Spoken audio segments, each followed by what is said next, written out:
家好，欢迎来到 Emily's Kitchen。今天我要和你们分享一道汤，就是黑豆汤。这个汤没有什么特别的技术可言，非常简单。我相信很多的人也有喝过。那为什么我还要分享呢？没什么特别的原因，就是我觉得它特别的好喝，然后也非常的简单。那我相信在你们当中有好些人可能也早已经忘记这道汤的存在了。希望借由今天这个视频，可以再一次勾起你们对这道汤的回忆。我们废话不多说，先让我们来看看我们需要的材料有哪些。这就是我们今天所需要用到的食材。这是我已经汆烫好的，我今天用了那个排骨还有猪骨。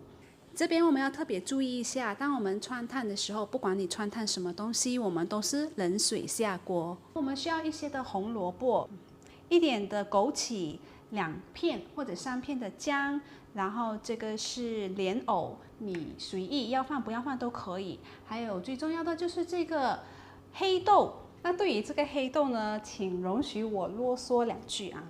这个黑豆，我们在这个澳洲的这个亚超里面呢，我们有2种，其中一种呢，它叫做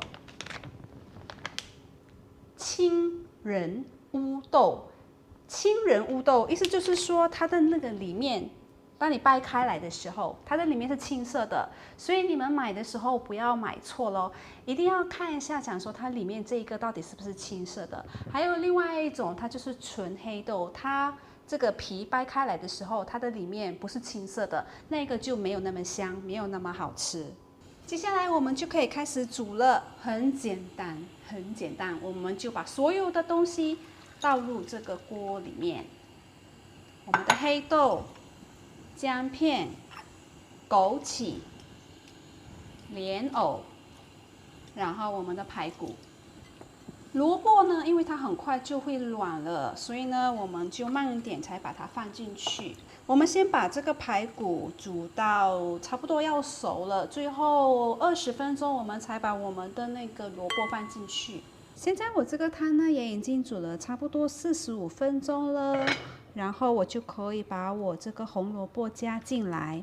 其实在这个整个煮的过程里面，因为我们用对豆子嘛，就是我刚才说的那个乌青豆，所以在煮的时候，其实这个汤你就可以嗅到它有很香的味道。那现在我盖子盖了起来之后，我们再煮15分钟，我们就可以喝了。在等这个汤煮好的过程，我就准备今天的晚餐。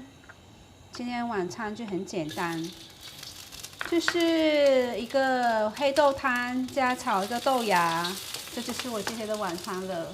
1个小时的时间到了，最后我们只需要加盐，什么都不需要，只需要加盐就可以了。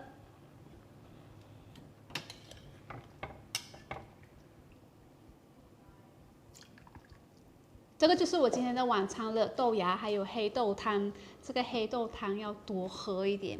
我刚才呢上网看了一下，他说它有很多的功效，可以健胃、补肾、美容养颜，对我们女生非常重要。还有降低胆固醇、补充雌激素、防止大脑老化、预防便秘等等。超多的功效，所以呢，今天我一定要好好的喝它1大碗。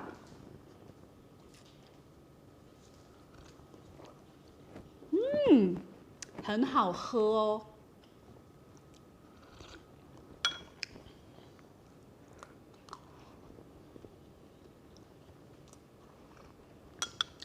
这个汤连我的2个小朋友都是非常喜欢的。